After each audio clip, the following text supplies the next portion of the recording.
আসসালামু আলাইকুম। আমার আম্মুর অবস্থা বেশি খারাপ। সবাই যদি পারেন কিছু সাহায্য করি না ম্যাডাম।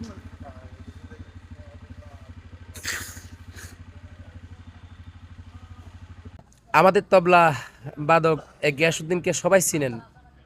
ওর আম্মাজানকে চট্টগ্রাম বিশ্ববিদ্যালয়ের রেলগাড়িতে বাড়ি গেছি। বাড়ি খেয়ে একদম পেটের আঁতুড়ুজুরি বের হয়ে গেছে। একটা ট্যাঙ্ক সম্ভবত কেটে ফেলতে হবে।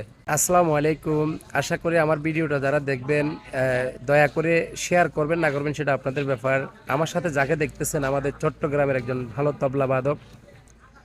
ওনার আম্মাজানের মর্মান্তিক একটি দুর্ঘটনা ঘটেছে। অবস্থা খুব খারাপ। রেলগাড়ির সাথে বাড়ি খেয়ে প্যাডের আঁতরুজুরি সব বের হয়ে গেছে। ট্যাঙ্ক একটা সম্ভবত কেটে বলতে হবে। ও আমাদের জিয়া সাংস্কৃতিক সংগঠন জিসাসের সাবেক চট্টগ্রাম মহানগরের সদস্য ছিলেন, আমাদের জাতীয়তাবাদী দলের একজন কর্মী। তা আমাদের দলের বা দলের বাইরে যারা আছেন প্রত্যেকের কাছে দাবি দিব, অনুরোধ করব। ওর মা এখন বর্তমানে সিটাং মেডিকেল কলেজ হাসপাতালে আছে, 26 নম্বর ওয়ার্ডে আছে। বিশেষ করে আমাদের চট্টগ্রামের উত্তর দক্ষিণে নেতাকর্মী যারা আছেন প্রত্যেককে বলবো আমার সাথে একটু যোগাযোগ করার জন্য। যে যতটুকু পারেন ওনাকে একটু সাহায্য করবেন। এবং আমাদের মিডিয়া জগতে বিশেষ করে শিল্পী জগতে যারা আছেন, গিয়াসউদ্দিনকে আপনারা সবাই চিনেন। যে যতটুকু পারেন ওনার মার জন্য একটু সাহায্য করেন। আসলে ওনার মাটা একটু পাগল টাইপের ছিল। উনি কোন টাইপের ছেলে, কোন ধরনের ছেলে হয়তো আপনারা সবাই জানেন। যদি কারোর সাথে কোনো প্রকারে যদি ভুল করে থাকে অবশ্যই ওনাকে মাফ করে দিবেন। গিয়াসউদ্দিন কিছু বলো, তুমি বলো। ভাইয়া আমাকে, আমার মা বেশি অসুস্থ, আমাকে একটু সহযোগিতা করিয়েন।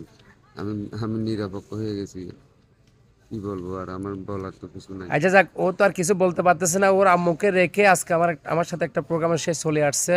তারপরে আমি কি করব, আমার এই মুহূর্তে করার কিছু নাই। ওর মা নাকি হাসপাতালে, অবস্থা খুব আবার আরো খারাপ হয়ে যাচ্ছে, এই জন্য চলে যাচ্ছে। এখন আমার এখান থেকে চলে যাচ্ছে। তো সবাই একটু দোয়া করবেন। আর যে যতটুকু পারেন আমার সাথে একটু যোগাযোগ করে এই ওনার মায়ের জন্য একটু এই সাহায্য সহযোগিতা করার জন্য চেষ্টা করবেন। ওনাকে অনেকে চিনেন, আমি জানি চট্টগ্রামের অনেকে চিনেন, আমাদের সাথে না প্রায় শিল্পীদের সাথে উনি তবলা বাজাইছে, এখনও বাজায়। ঠিক আছে, গিয়াসউদ্দিন সবার সাথে তবলা বাজায়। উনি আমাদের একজন জাতীয়তাবাদী পরিবারের একজন সন্তান। ওনার ছেলে এই ছাত্রদল করতো, এখনও করে। ওনার ছেলে কয়েকটা মামলার আসামি অলরেডি। কয়টা মামলা আছে তোমার ছেলে? আমার ছেলের 3টা মামলা আছে। 3টা মামলা আছে, একমাত্র বিএমপি করে বিদায়। যাই হোক, তা আমার কথা হচ্ছে যে যেইটাই করুক আপনাদের কাছে সকলের কাছে অনুরোধ থাকবে, যে যেখান থেকে পারেন যতটুকু পারেন ওনার মায়ের জন্য একটু সাহায্য সহযোগিতা করার চেষ্টা করবেন। আর আমি আপনি ওর নাম্বারটা, আমারটা আমি দিচ্ছি না, ওর নাম্বারটা আমি আমার স্ক্রিনে দিয়ে দিব। এটা কি বিকাশ আছে তোমার নাম্বারটা? ওর নাম্বারটা আমি স্ক্রিনে দিয়ে দিব। নাম গিয়াসউদ্দিন। জিজ্ঞাসা করবেন, জিজ্ঞাসা করে যে যতটুকু পারেন একটু হেল্প করবেন ওনাকে। হ্যাঁ, যে যেখান থেকে পারেন। চট্টগ্রাম মেডিকেল 26 নম্বর ওয়ার্ডে 26 নম্বর ওয়ার্ড তো। হ্যাঁ, সিট নম্বর হচ্ছে 7-8। 7-8। আচ্ছা যাই হোক, ওনাকে কল করলে আপনারা যেই যতটুকু পারেন ওনার মায়ের জন্য একটু হেল্প করবেন। আসলে কি বলবো, মা তো মায়ের মতন পৃথিবীতে কেউ হতে পারে না। মা পাগল হোক, যাই কিছু হোক, মা ছাড়া পৃথিবীতে আর কেউ থাকতে পারে না। হ্যাঁ, তো মার জন্য কান্নাকাটি করতেছে। আজকে আমাকে অনেক বুঝাইছে, বিভিন্ন মানুষকে বলতেছে, আমাকে বলতেছে কিছু তোলার জন্য। আমার তো খারাপ লাগতেছে, সেই জন্য আমি লাইভে এসে কথাগুলো বলতেছি। কেউ কোনো মাইন্ড করবেন না, দয়া করে ভিডিওটা পারলে শেয়ার করে দিয়েন।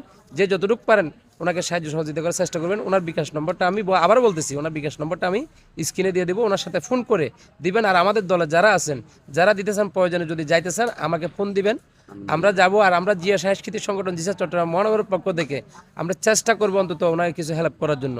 এই বলে শেষ করলাম। আসসালামু আলাইকুম।